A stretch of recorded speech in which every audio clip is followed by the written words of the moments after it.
الرحمن الرحیم۔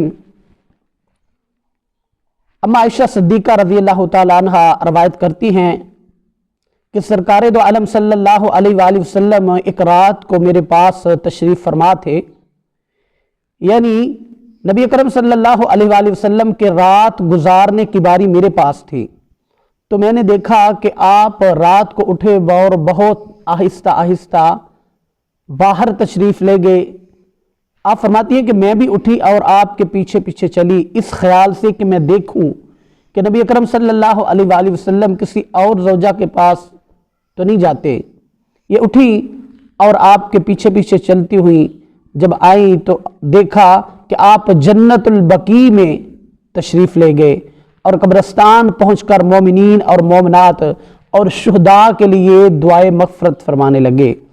تو آپ کہتے ہیں کہ میں چپکے سے واپس آ کر اپنے بستر پر لیٹ گئی اور اپنی آنکھیں بند کر لی کہ اتنے میں حضور اقدس صلی اللہ علیہ وآلہ وسلم واپس تشریف لائے۔ تو آپ نے فرمایا، عائشہ کیا حال ہے کہ میں تمہاری سانس پھولتی ہوئی دیکھ رہا ہوں۔ عائشہ تمہاری سانس پھول رہی ہے کیونکہ آپ جلدی جلدی واپس آ کر چپکے سے اپنے بستر پر لیٹ گئیں۔ تو میرے نبی نے فرمایا کہ عائشہ تمہاری سانس کیوں پھولی ہوئی ہے؟ تو میں نے کہا کہ یا رسول اللہ، میں نے جب آپ کو حجرہ شریف سے باہر تشریف لے جاتے ہوئے دیکھا تو میرا خیال ہوا کہ آپ اس وقت کسی دوسری بیوی کے پاس تشریف لے جا رہے ہیں، اس لیے میں آپ کے پیچھے پیچھے گئی، لیکن جب آپ جنت البقیع پہنچ کر مردوں کے لیے دعائے مغفرت فرمانے لگے تو میں تیزی سے واپس آ کر اپنے بستر پر لیٹ گئی۔ یہی وجہ تھی کہ میری سانس پھولنے لگی ہے۔ تو سرکار دو عالم صلی اللہ علیہ وآلہ وسلم نے ارشاد فرمایا، اے عائشہ تم کو یہ معلوم نہیں کہ یہ شعبان کی 15ویں رات ہے، یعنی شب بارات ہے۔ جبریل امین نے مجھے آ کر خبر دی ہے کہ یہ رات دوزخ سے نجات کی رات ہے، خبر دی ہے کہ یہ رات دوزخ سے نجات کی رات ہے اور توبہ استغفار اور عبادت کی رات ہے، مگر جو مشرک ہے، خدا کے ساتھ کسی کو شریک ٹھہرانے والا، جادوگر، جادو ٹونے کرنے والا، تکبر کرنے والا، ماں باپ کی نافرمانی کرنے والا اور اپنے رشتہ داروں سے قطع تعلق کرنے والا، رشتے کو توڑنے والا، ان لوگوں کے لیے اس رات میں بھی کوئی حصہ نہیں ہے۔ ہاں اگر یہ لوگ اپنی نافرمانی سے توبہ کر لیں، اگر یہ لوگ اپنے گناہوں اس رات کے آنے سے قبل اپنے اپنے فعلوں سے توبہ کر لیں تو وہ بھی اس برکتوں سے محروم نہ ہوں گے۔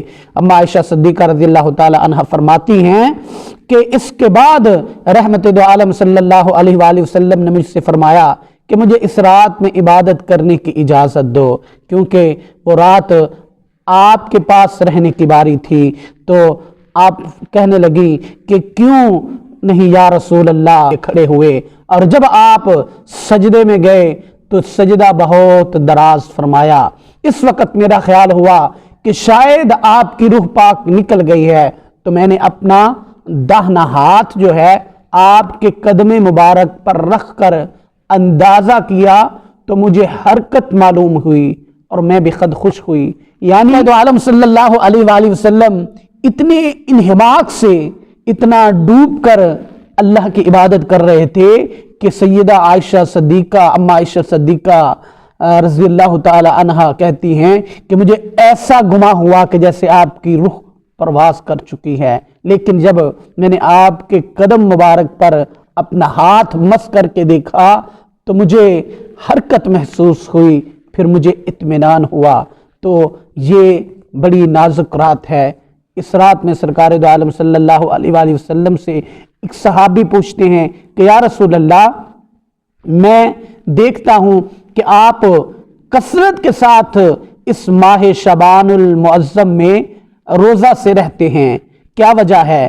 تو میرے آقا دو عالم صلی اللہ علیہ وآلہ وسلم نے فرمایا، میرے نبی نے فرمایا، اس لیے کہ اس مہینے میں ایک رات ایسی آتی ہے کہ جس کو شب بارات کہا جاتا ہے، 15 شعبان المعظم کی رات۔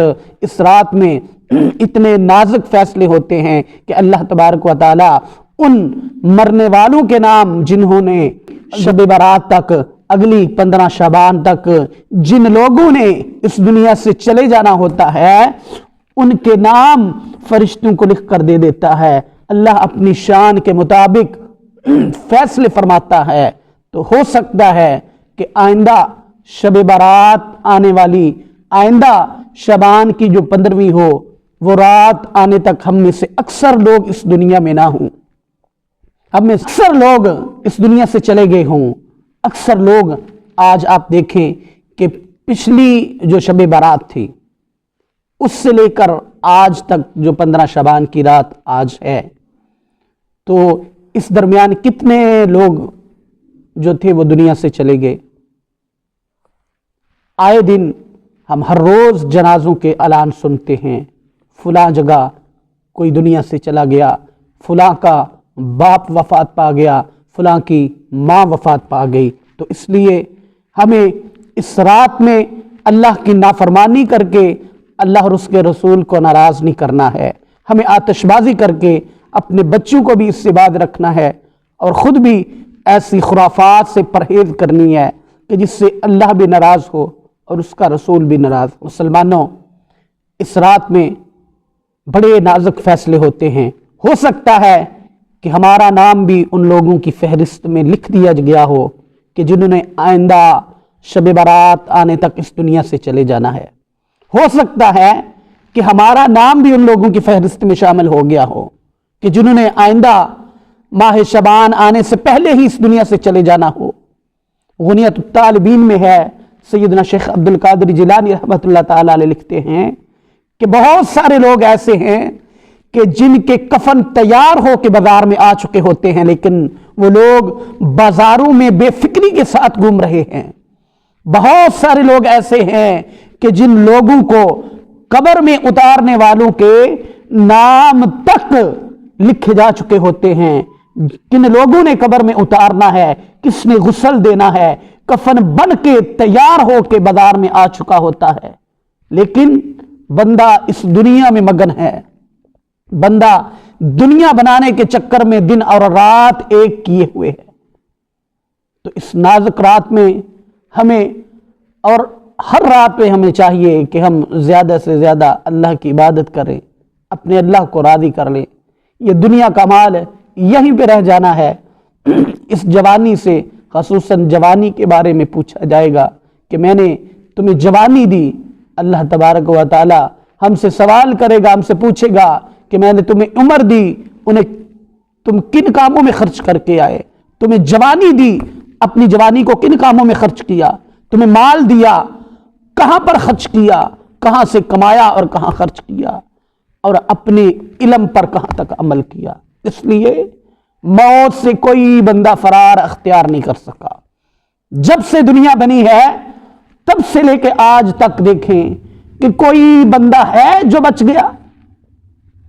کسی بندے نے کہا ہو کہ میرے پاس بہت کچھ ہے، اس دنیا کی ساری دولت بھی جمع کر لے تو بندے نے آخر قبر میں جانا ہے۔ اللہ کے حضور پیش ہونے کے علاوہ ہمارے پاس کوئی چارہ نہیں ہے۔ انسان اللہ کی تقدیر کے آگے بے بس ہے۔ کون ہے کہ جو کہے کہ میرے پاس سائنس ہے، میں ٹیکنالوجی کا استعمال کر کے موت سے بچ جاؤں گا؟ قرآن کا ایک حکم ہے، کل نفس ذائقۃ الموت۔ پوری دنیا کے انسان مل کر بھی اس کا مقابلہ نہیں کر سکتے۔ اب پوری دنیا کی دولت لے آؤ، پوری دنیا کے ڈاکٹرز کو جمع کر لو، پوری دنیا کے سائنسدان جمع کر لو، لیکن اگر آپ کہیں کہ جتنی سانسیں اللہ نے تمہاری لکھی ہوئی ہیں تم ایک سانس بھی بڑھا لو گے تو یہ تمہاری غلط فہمی ہے۔ کوئی بندہ بھی ایک سانس بڑھانے پر قادر نہیں ہے۔ یہ اللہ ہی ہے کہ جس کے ہاتھ میں زندگی اور موت ہے۔ الذی خلق الموت والحیات، اللہ ہے جس نے موت اور حیات کو تخلیق کیا ہے۔ اللہ ہی ہے جس کے ہاتھ میں عزت اور ذلت ہے۔ اللہ ہی کے ہاتھ میں سب کچھ ہے۔ اس لیے اس اللہ کی مان کر چلو گے تو سب کچھ تمہارا ہو جائے گا۔ اس اللہ کی مان کر چلو گے تو اقبال نے فرمایا تھا کہ کی محمد سے وفا تو نے تو ہم تیرے ہیں۔ ارے یہ جہاں چیز ہے کیا لوح و قلم تیرے ہیں۔ تو بھائیوں، بزرگوں، دوستو، اس آج یہ مقدس رات ہمارے درمیان موجود ہے، اس لیے براہ کرم اپنے بچوں کو بھی خرافات سے روکیں، اپنے بچوں کو بھی آتش بازی سے روکیں، اور خود بھی ایسے کاموں سے پرہیز کریں کہ جو اللہ کی ناراضگی کا سبب بنے۔ ہو سکتا ہے کہ آئندہ شب برات کو ہم اس دنیا میں نہ ہوں، اس لیے اس رات میں قبرستان جا کر اپنے مرحومین کے لیے دعائیں کرنا، دعائیں مغفرت کرنا، تمام مسلمانوں کے لیے، حضور کی امت کے لیے دعا کرنا، یہ میرے نبی کی سنت ہے۔ اس لیے اس رات کے ایک پہر میں قبرستان جائیں، جتنا ہو سکے صدقہ دیں، جتنا ہو سکے نیک اعمال کر کے اپنے بزرگوں کو، اپنے مرحومین کو اس کا عذاب اصال کریں، جتنا ہو سکے ان کے لیے دعائیں مغفرت کریں۔ اللہ ہمیں اس رات میں اپنی نافرمانی سے بچنے کی توفیق عطا فرمائے۔